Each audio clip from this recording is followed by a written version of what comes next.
এখানে মাছ ভাজি করতেছি। মাছ ভাজা দিয়ে মাছ ভাজা করে এই বেগুন আলু দিয়ে রান্না করব, আলু বেগুন দিয়ে।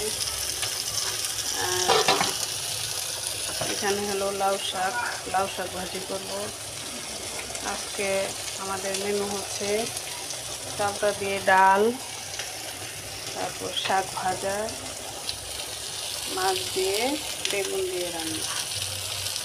এটাই আজকে আমাদের দুপুরের মেনু। সবাই ভালো থাকবেন, সুস্থ থাকবেন। আল্লাহ হাফেজ।